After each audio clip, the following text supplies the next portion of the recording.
네, 여러분 안녕하세요. 오늘은 의료인문학 3 첫 번째 시간입니다. 예고해드린 대로 이번 학기에는 앨런 블레이클리라고 하는 의학 교육자가 쓴 Patient Centered Medicine in Transition이라고 하는 책을 가지고 교재를 삼아서 강의와 토론과 발표 이렇게 세 단계로 진행을 하겠습니다. 강의는 온라인으로만 진행합니다. 그래서 이 강의가 진행되고 난 다음에 학생들은 퀴즈를 풀고 담당한 조에서 그 퀴즈를 중심으로 수업을 진행합니다. 그리고 이제 10주 이후에 이제 그 담당한 조가 그 프로젝트를 발표하는 과정으로 진행을 하도록 하겠습니다.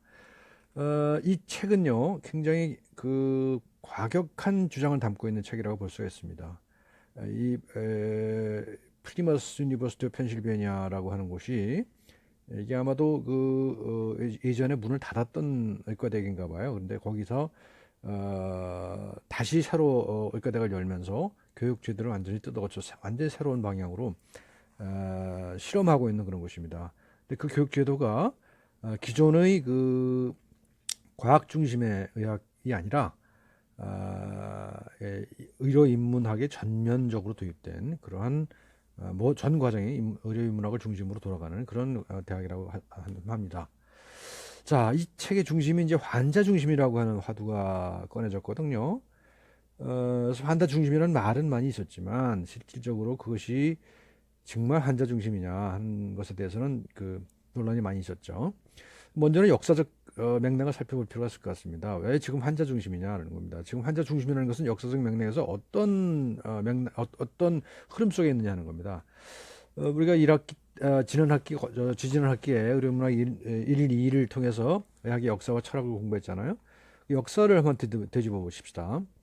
먼저 우리가 수렵 채취를 했던 시기죠. 그러니까 12,000년 전쯤에 농경이 시작됐다 그러니까 그 이전이겠죠. 뭐 아니면 지금도 수렵 채취로 살고 있는 사람들이 있죠. 이 시험에서는 생존과 번식이 아주 중요했을 거예요. 그리고 생존과 번식에 도움이 되는 것은 무조건 추구했을 것이고 그렇지 않은 것은 피하거나 또는 피하지 못했을 경우 그냥 죽음을 맞이할 수밖에 없었겠죠. 그래서 이 당시에 사람들이 그 세상을 바라보는 방식은 자연 중심이었다는 것이죠. 왜냐하면 자기 자신이 자연 속에 있다고 판단했고 그 자연을 극복한다는 생각을 할 수가 없었던 것이죠. 근데 그 자연을 지배하는 것들이 이제 정령들입니다. 뭐 나무, 꽃, 뭐 동물들, 뭐 이런 모든 자연적인 그 실체에 힘을 부여해서 정령들을 중심으로 생각하는 경향이 있었던 것이죠. 그러다 농경이 시작되니까 어떻게 됩니까? 계급이 생기고 권력이 분화되죠. 또 그 권위를 확보하기 위해서 종교가 발달합니다. 그래서 이때는 절대적 권위가 필요합니다. 그래서 여기서는 신 중심이죠. 그러니까 의학도 역시 마찬가지로 신 중심으로 짜여져 있을 수밖에 없죠. 물론 의학 이론이 있긴 하지만 뭐 지금처럼 철저히 과학적이라기보다는 종교가 가미된 그런 것이었죠. 그러다가 이제 17세기 이후에 과학혁명이 일어나고 산업혁명이 일어나죠. 그러므로 해서 이제 신에 대한 절대적 신뢰가 무너집니다. 그래서 소위 말하는 신의 죽음, 니체가 얘기했던 것이지만 신이 죽음으로 해서 숭배할 권위가 사라졌죠. 그래서 이때부터는 뭘 중심으로 하느냐? 이성입니다. 인간의 이성 중심이죠. 그래서 과학혁명, 산업혁명, 계몽주의 시대에 얘는 이성이 절대적 권위를 차지하게 됩니다. 그러니까 과학이 발달하게 되죠. 그래서 인체에 관한 지식들이 축적되게 되면서 이때는 지식 중심이 됩니다. 그 다음에 이 지식이 중심이 되면서 의학의 과학이 도입되면서 그것을 전문적으로 공부한 사람들이 생기죠. 그래서 소위 말하는 프로페셔널리제이션이 생깁니다. 전문화가 시작되죠. 그래서 이 프로페셔널리제이션이라고 하는 것은 특정 전문 지식에 관련된 일들을 모두 그 전문직을 전공한 사람들한테 위임하는 것이죠. 이 권위를 만들어 권위에 위임하는 겁니다. 그래서 이제 이게 이제 20세기 초반 이후가 될 텐데, 그래서 이때는 이제 의사가 대단한 권위를 가지게 되는 것이죠. 과거에는 뭐 어떤 표면적인 권위는 있었지만 실질적으로 의사들이 하는 일이 별로 없었기 때문에 할 수 있는 일이 근데 이제 그 과학이 도입되고 대학을 졸업한 사람만 의사가 될 수 있도록 그렇게 제도가 바뀜으로 해서 그들에게 이제 그 권위가 집중됩니다. 그래서 이때는 의사 중심이 되는 것이죠. 그래서 20세기까지 주로 이제 의사 중심의 의학이 주류를 이루었던 것이죠.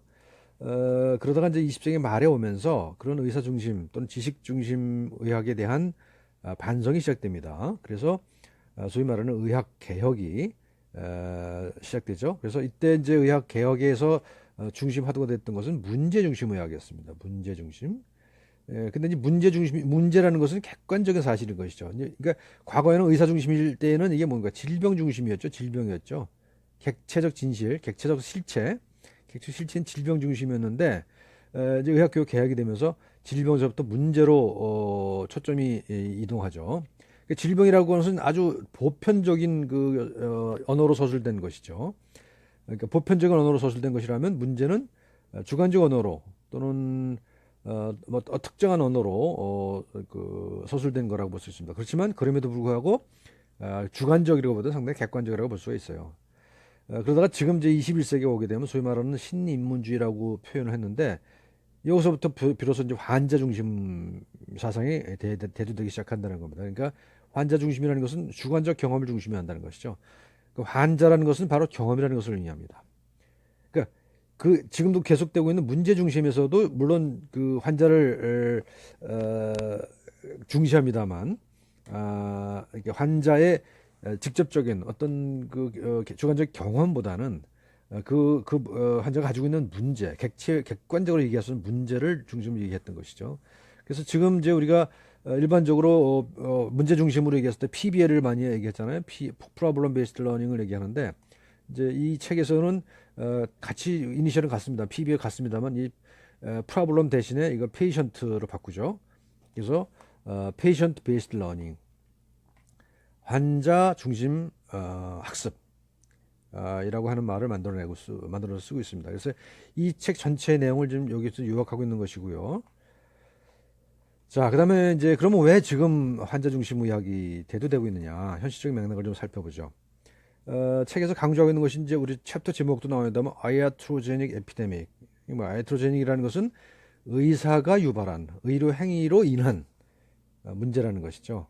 그러니까 월정이 놔두면 될 걸 갖다가 이제 말하자면 의료 사고를 얘기하는 겁니다. 그래서 이런 의료 사고가 굉장히 많아지고 있다는 겁니다.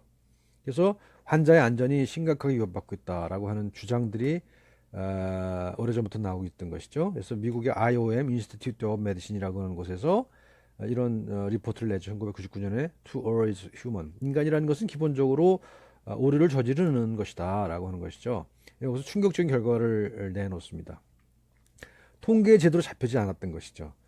이 의료에 있어서 환자의 안전이라는 것에 대해서 얼마나 우리가 무관심했는가 하는 것을 여기서 보여줍니다. 그래서 여기서는 이제 의료 사고가 기본적으로 엄청나게 심각하다는 것을 통계 자료를 갖고 보여줍니다.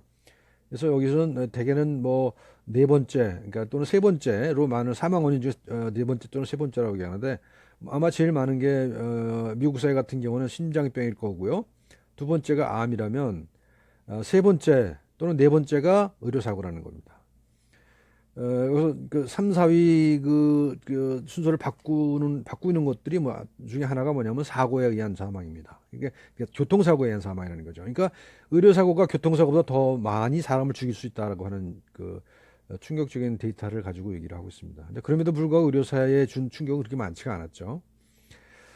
아무튼 그래서 이제 그게 그 왜 그런 이런 문제가 생기느냐 하는 것을 따져봤더니 기술적인 요인, 뭐 기계가 잘못됐다든가 무슨 뭐 실수를 했다든가라는 것보다는 인간적인 원인이 더 많았다는 겁니다. 인간적인 원인이라는 것은 다시 말하면 종사자 간에 또는 의료인과 환자 간에 소통에서 실패했다는 것이죠. 잘못 이해를 했다는 겁니다.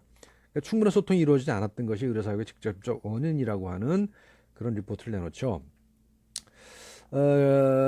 그래서 이제 그 다음에 이제 이 관심을 가지게 된 게 이 여기 유튜브에 나와 있는 동영상을 시청하시면 나옵니다만 너무너무 어처구니 없는 의료사고로 아내를 잃은 항공기 조종사가 있습니다. 영국에. 그 사람이 이제 이 문제를 이제 적극적으로 제시하고 다니죠. 그러므로 해서 이제 뭐 여기저기 강연도 하고 막 이러면서 환자 안전 문제를 이제 공론화하기 시작하는 겁니다. 근데 재밌는 거는 의사라고 하는 직업과 항공기 조종사라고 하는 직업이 가지고 있는 어떤 공통점입니다. 굉장히 많아. 항공기 조종사 같은 경우 한꺼번에 수백 명의 목숨을 책임지는 사람이잖아요. 그러니까 사람의 목숨을 책임진다, 안전을 책임진다는 점에서 공통점이 있는 것이겠죠. 근데 의사는 그 집단적으로 어떤 많은 사람들을 상대로 하지는 않지만 역시 아주 민감하게 사람의 목숨을 책임진다는 점에서 공통점이 있는 것이죠. 그런데 항공기 조종사의 경우에는 그 안전을 위한 이중 삼중의 어떤 장치들이 마련되어 있는 반면에 의료 현장에는 그런 것이 없다라고 하는 것이 이제 이 핵심적인 겁니다. 그래서 이걸 이 동영상을 시청해 주시기 바랍니다. 그 다음에 이제 소통이 문제가 됐잖아요. 그러니까 이게 소통이 문제가 의료사고를 낳는다라고 하는 것을 알려지니까, 그 다음에 이제 의학 교육에서 소통을 강조하는 교육이 강조가 되죠. 이제 커뮤니케이션 뭐 이런 것들이 강조가 됩니다. 그런데 이 책에서 주장하고 있는 바는 뭐냐면 그런 접근, 그러니까 의학 지식과 기술은 그대로 있고 그거를 가지고 소통하는 방식에 문제가 있으니까 소통하는 어떤 스킬, 기술을 익히면 되지 않겠냐. 그래서 이제 의학 교육에 커뮤니케이션 스킬을 도입하자라고 하는 거였는데 이 책의 주장에 의하면 그런 접근법은 잘못됐다라고 하는 겁니다. 그래서 어떤 그 기술적 접근을 통해서는 이 소통의 문제가 해결되지 않는다. 소통이라고 하는 것은 보다 더 근본적으로 인간적인 해결책을 찾아야 된다라고 하는 주장을 이 책 전반에 담고 있는 겁니다. 그러니까 좀 상당히 비판적인 거라고 볼 수가 있는 거죠. 지금 현재의 의학 교육에 대해서.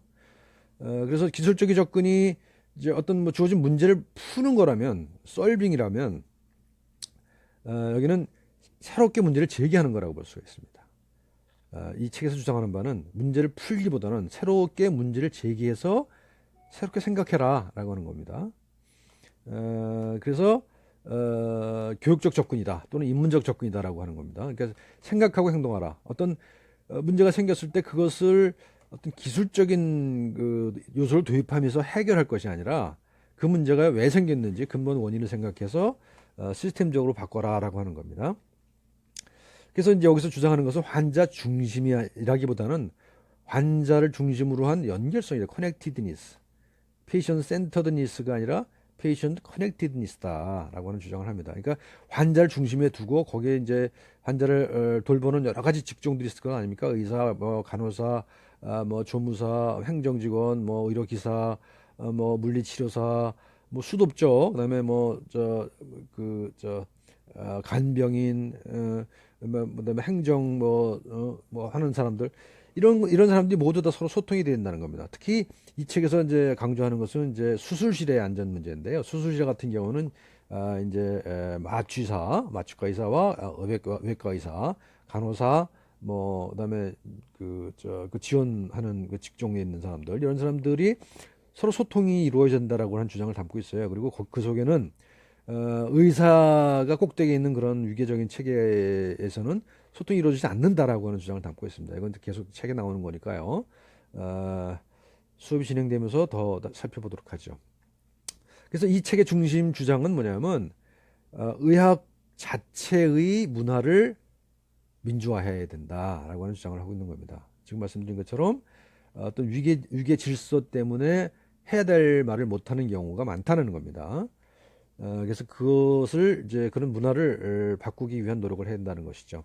그래서 이 사람은 이 자기 주장 전체를 비판적 의료의 문화, 크리티컬 메디컬 휴머니티라고 이름을 붙였죠. 그러니까 이 책뿐만 아니라 이 사람이 쓴 그 여러 권의 책들에서 다 그런 주장들을 하고 있습니다. 자, 소통이 이루어지지 않는 이유가 뭐냐? 이제 주요한 것이 영웅적 개인주의라는 겁니다. Heroic Individualism이죠. 이게 보면 보통 흔히 우리가 그 메디컬 드라마가 이런 것들에 근거하고 있다는 겁니다. 예를 들면 미국 드라마 하우스라는 드라마 있죠. 거기 보면 아주 괴팍스러운 그 하우스라는 의사를 등장시켜서 지만 아주 어려운 문제를 다 모두 풀어내죠. 그리고 우리 메디컬 드라마도 되게 그렇습니다. 뭐 여러 가지 문제가 있지만 거기 등장하는 주인공은 항상 모든 문제를 다 문제없이 해결하는 그런 사람으로 되어 있습니다. 그러니까 이건 뭐냐? 어떤 팀 전체가 아니라 어떤 특출난 개인 의사의 영웅주의에 초점을 맞추고 있다는 겁니다. 그래서 그렇기 때문에 그런 이유로 소통이 일어나기 어려운 그 구조가 있다는 거고요. 근데 우리 누구나 알고 있지만 두 번째로 경쟁 위주의 신자유주의 정책 때문에 이 소통이 잘 이루어지지 않죠. 그러니까 경쟁이 중심이지 경쟁에서 성과를 내는 게 중심이지 그 구성원들 간에 서로 소통하는 것은 그렇게 우선순위에서 밀려 있다는 얘기죠. 그럼 여러 가지 뭐 예를 들면 사이버 세계가 확대되고 그러므로 해서 공감 능력이 쇠퇴하고 있다고 하는 주장들이 많이 여기저기서 제기되고 있죠. 뭐 스마트폰이라든가 인터넷에서 안에서 가상적인 공간에서 소통을 하는 잘하지만 면대면으로 만나서 소통하는 능력은 굉장히 떨어지고 있다라고 하는 진단도 있습니다. 그다음에 이제 과학과 의사 중심의 의료 문화. 아까 앞에서 지적했던 것처럼 어, 의사 중심 의료 문화가 있고요. 문제 풀이 방식이지 환자가 환자가 어떤 경험을 하고 있는 거에서 출발하지 않는다는 겁니다. 따라서 진찰을 할 때도 환자가 이야기하도록 기다려주는 것이 아니라 의사가 그 이야기를 주도해 나가는 의사 중심의 서사를 만들어내는 것이죠. 그래서 미국의 어떤 연구에 의하면 의사들이 평균적으로 16초마다 환자 말을 끊는다 그래요. 그러니까 환자는 자기 중심의 이야기를 자기 중심의 서사를 구성할 수가 없다는 것이죠. 그래서 이런 여러 가지 이유가 소통의 문제의 원인이라는 겁니다. 소통의 대상은 세 가지로 나눠서 설명합니다. 우선 동료들 간의 소통입니다. 아까 말씀드렸죠? 같은 직종의 의사면 의사 뿐만 아니라 다른 직종의 그 환자 어떤 한 환자가 있으면 그 환자를 중심에 두고 그 환자를 돌보는 여러 다양한 직종들 간의 소통이 필요하다는 것이죠. 그래서 여기서는 그 위계나 어떤 권위를 내세워서는 안 된다고 하는 겁니다. 그 위계를 내세울 것이 아니라 서로 연결망을 어떻게 만들 것인가. 이제 책의 뒤에 가면은 이 너트워킹이라는 게 나오는데 너트워크 네트워크가 아니라 너트워크 네트워크도 있습니다만 너트워킹이라고 하는 그 얘기를 많이 하는데 그런 겁니다. 연결망을 종사자들 간에 환자를 돌보는 종사자들 간의 연결망을 중심으로 봐야 한다는 겁니다. 그래서 동료가 중요하고 그 다음에 무엇보다 중요한 건 환자겠죠. 환자인데 환자와 소통할 때도 그 환자 개인이 있을 것이고 또는 그 집단으로 환자 집단이 그 소통의 대상이 될 수도 있을 것 같습니다. 환자 소통할 때는 이 사회적 요인, 심리적 요인들을 살펴야 된다는 것이고요. 그 다음에 많이 강조하지 않는 것이지만 소통의 대상 중에는 자기 자신도 있습니다. 나는 누구인가 하는 것이죠. 그리고 뭐 최근에는 의과대 학생들이 자살하는 경우도 많이 이제 보도되고 그러는데 자기 스스로 돌보는 그런 것들도 대단히 중요하다고 얘기를 합니다. 자기 스스로 돌보지 못하는데 어떻게 남을 돌볼 수 있겠냐는 얘기도 할 수 있겠죠. 그래서 정체성의 문제, 나는 누구인가라는 것에 대한 끊임없는 질문, 성찰 이런 것들이 필요하다는 겁니다. 그래서 소통의 대상은 이 세 가지가 있고요. 자, 그래서 이제 뭐 좀 철학적인 얘기가 되겠습니다. 민주적 만남이라고 하는 절이 그 일장의 이제 마지막 절인데요.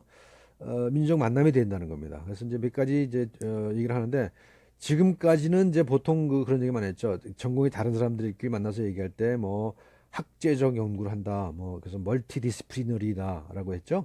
그러니까 무슨 뭐 다른 전공 같은 주제를 갖고 다른 전공 과학과 인문학과 뭐 그 안에서도 뭐 다른 전공들이 만나서 같은 주제를 갖고 토론한다. 뭐 이런 게 있었거든요. 그래서 멀티 디시플리너리 또는 멀티 프로페셔널이었죠.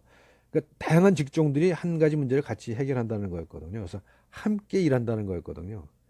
근데 이제 이것에 대한 문제가 지적됩니다. 그래서 이건 뭐냐면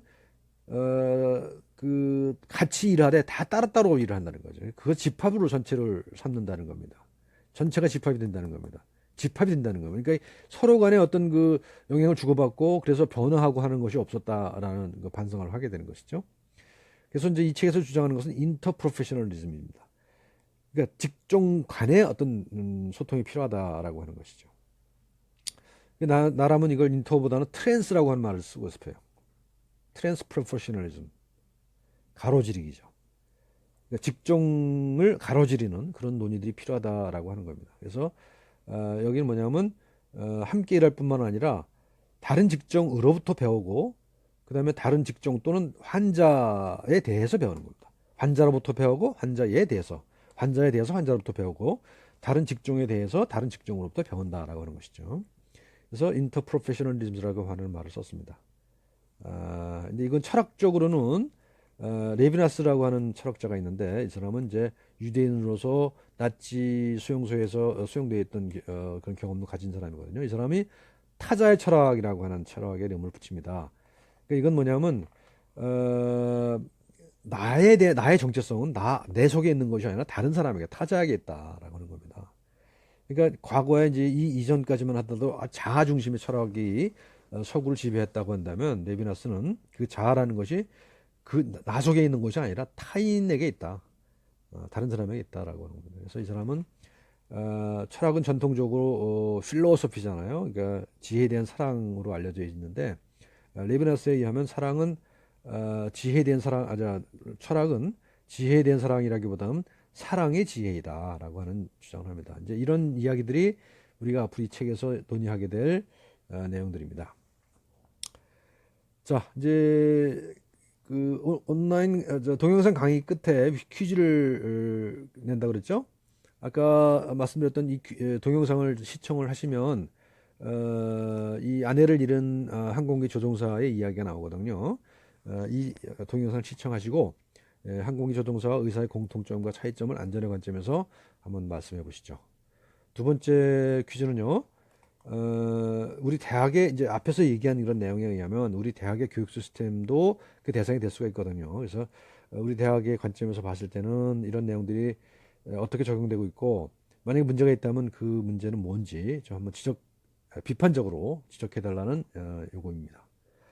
자, 그다음에 이제 우리 이번 학기 수업 계획인데요. 수업은 1장부터 아까 얘기한 그 책의 1장부터 10장까지 진행할 겁니다. 오늘 1장을 했죠. 그래서 10개 장, 뭐 한 절반 정도, 이 책의 절반 정도 할 겁니다. 그래서 오늘은 이제 인트로덕션입니다만 이제 이 지금 강의 동영상을 PLMS에 올려놓을 거니까요. 다음 주 이전에 이 강의 동영상 시청하고 퀴즈를 제출해 주시면 됩니다. 그래서 평가는요, 그 퀴즈를 30%, 그 다음에 할 거예요. 그 다음에 이 강의 동영상이 이제 게시게 되잖아요. 그러면 여러분들 이걸 퀴즈를 풀잖아요. 그러면 이제 지금 10개 조를 편성을 할 거거든요. 그러면 예를 들어서 다음 주에는 1조를 담당한 조가 다음 주 수업을 진행합니다. 다음 주 수업을 진행해요. 근데 그 수업 진행할 때는 이 그러니까 퀴즈를 제출한 동료들이 제출한 퀴즈 그 내용을 취합을 해서 그걸 중심으로 수업을 진행을 여러분들이 해주면 됩니다. 전 조원이 다 함께 나와서 서로 이야기를 주고받는 식으로 진행해 주면 좋겠어요. 그리고 그 다음 주에는 또 2장 강의 동영상이 올라가면 2장을 또 담당한 조에서 그 다음 주 수업을 진행하고 그 다음에 그 각 조들은 자기가 맡은 부분에 대한 주제를 선정을 해서 학기 말까지 프로젝트를 수행합니다. 그래서 이 프로젝트는 이제 각 장 1장부터 10장까지의 내용을 중심으로 한 해서 여러분들이 이제 각 조가 스스로 문제 설정을 해서 어떤 프로젝트를 해서 그걸 발표하는 과정으로 진행할 겁니다. 그래서 그 발표가 40%, 그다음에 기말고사 30%, 중간고사는 안 볼 생각입니다. 그래서 이렇게 수업을 진행하고 평가를 할 생각입니다. 자, 여기까지입니다.